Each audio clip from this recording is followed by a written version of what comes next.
Okay, do you want to, thanks very much indeed, Micaela. Do you want to join me on the stage and we'll just have a quick Q&A? So, Leonardo, do you want to come here? And then Micaela there, yeah. Okay, so thanks again to all of the speakers, some really interesting technologies there. Does anybody have any questions for them? If not, I'll start off just by, first of all, Leonardo,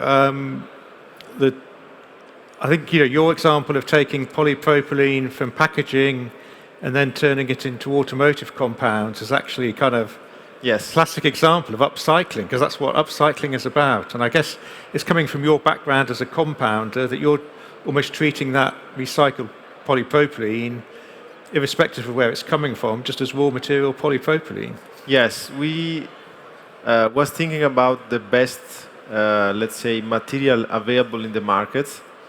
So packaging coming from packaging waste is, as I told you before, the main, let's say, supply chain we have in Italy, well established. And so we make the upcycling not to produce other packaging, because we don't have yet the technologies to go through other packaging, but for durable goods. So we treat the material that is coming from packaging as, let's say, a normal raw material. Yeah. So we use it in the highest quantity possible, which is the let's say, the technical point of our customers. So we try to figure out which are the best solution, and we use it as a normal raw material.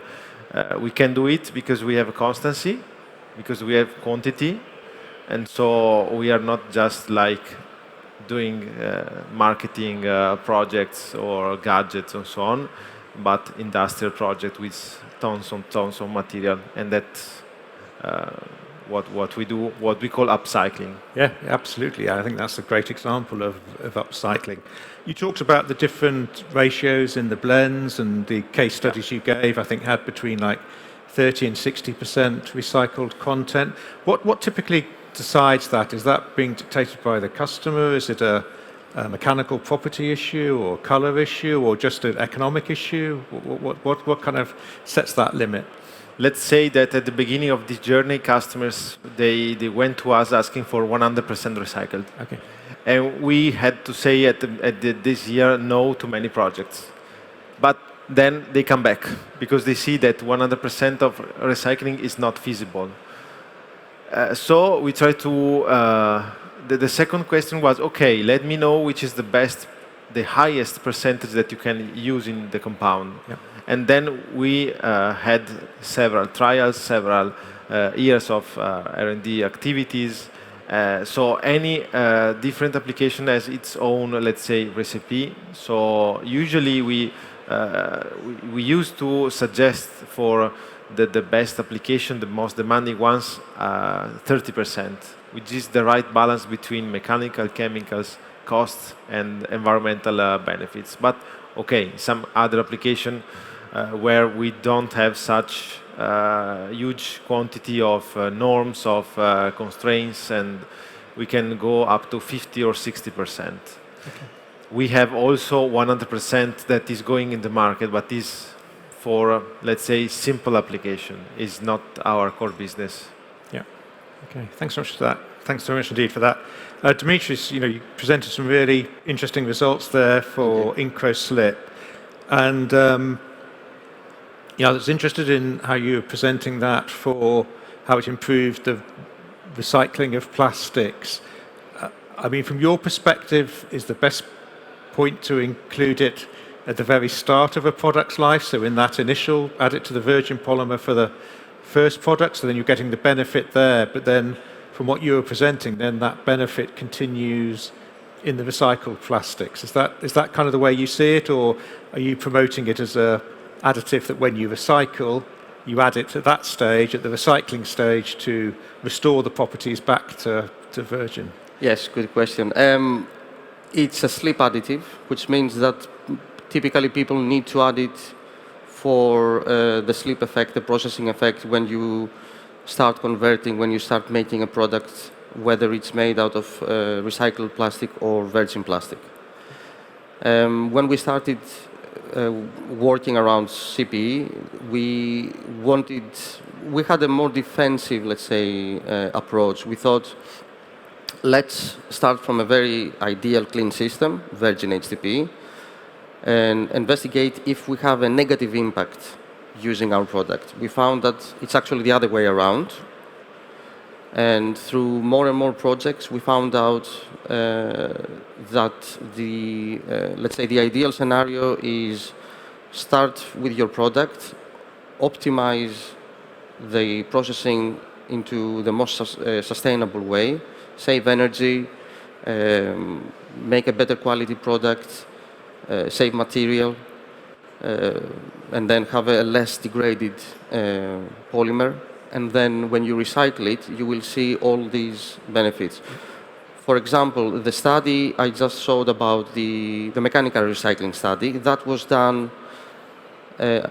with keeping everything at the same temperature. So blank material with Incroslip C were processed all the time at the same temperature because that sounds fair, and it is fair. Now, having all this knowledge, which we built over the past few years, that you can actually have a 20-degree reduction in your temperature during normal processing, we would do the same thing again, but we would start with a standard temperature for blank polymer, and minus 20 degrees, for example, for HDPE plus Incroslip C, and then process it and recycle it again and again and again, keeping this 20-degree difference. And we should be able to show even more impressive results. Okay. And we have the same story repeated equally, if not better, for PET and also for polypropylene.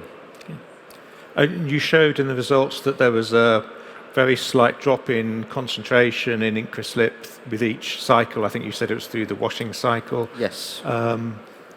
Would you advocate kind of topping up the Incroslip, or is the loss insignificant in terms of? It depends on the product, on the thickness, and on the desired effect, and it depends on the actual recycling method that is used. If it's a post-industrial waste, which you're just reprocessing, you will not see any reduction in the concentration of the additive. If you choose the mild washing conditions, then the water itself is at colder temperature. I don't think there is any surfactant or anything harsh. So everything is kept above below the melting point of the additive. So again, there is not much loss. Okay. But if you go we went for the worst case scenario. Yes, sure. Because we want to see what's the worst that can happen to our material. And still, we saw that there is a decent amount of additive that stays in. Yeah, it looked like. Yeah. So, Micaela, you presented some really interesting technologies there. I think one that I thought was particularly exciting was the dealing with the issue of legacy additives, which is always an issue that comes up with recycling, and where you have a banned additive that is in the recycled plastic, and then you're effectively reintroducing an additive that's banned. But I thought the example you gave there of taking out the HBCD was very interesting. Yes. So, I mean, does that totally remove the HBCD to the point where it would not be an issue? Yes, this is a specific problem, the one of HBCD, which was difficult to solve because even in the chemical plant, it was not so easy to separate HBCD from polystyrene because they are really similar. So we used the poor thermostability of a molecule because HBCD is not thermostable. So the combination of temperature, so we have to go above 270 degrees, and chemicals which are stealing bromine from the molecule and so creating disequilibrium in the molecule, are actually destroying all the molecule itself. And we already made several tests. An extrusion line, it's not enough. You also need a static mixer to take at least 15 minutes of residential time. but after this step, HBCD is below 100 ppm. Yeah, So below the target. that's nice. So we can really do something with extruder because you have a strong mixing, especially with twin screw. We can rise temperature, we can rise the pressure as much as we can, and we don't have so much material under pressure because it's a continuous process. So there are a lot of advantages. Unfortunately, it's short, so we have a time limit. Sure. But, yes. And some of the other examples you gave earlier in your discussion about using additives to neutralize some of the negative effects of flame retardants. In those cases, are you taking away the effectiveness of the flame retardants, or are there any cases where the recycled plastic retains the flame retardants of the original source material? Is that ever a goal to keep that flame retardancy? Yes. In this case, we are not thinking about removing or destroying the existing Yes. flame retardants, but only to reduce the negative effect of That's what I thought. yes, Yeah. of a degradation. The main one is the acidity, because really for companies which are recycling flame retardant products, if you don't deal with the acidity after 6 months, you have to change the screws, and this is something It's very not expensive. welcome. Yeah, you don't want to do that. And also for the explosion of MFI towards high, it's related to the type of polymers. The radical polymerization polymers like polystyrene ABS suffers more because they are more sensitive to radical attack. Polyaddition polymers like polyamide, PET, PBT, also polypropylene, a little bit less, but still, when needed, a cocktail of antioxidants can block the radicals, preventing attack on the polymers. And the oxidation is actually the attack of oxygen on radicals on the polymer. And oxygen makes peroxides, and the secondary antioxidants are reducing the peroxides to alcohol, changing the color from brown to a more clear one, or really preventing the formation of peroxides. That's why I'm saying sometimes a combination between mechanical effect and some chemical tips could solve in an easy way some critical points in recycling.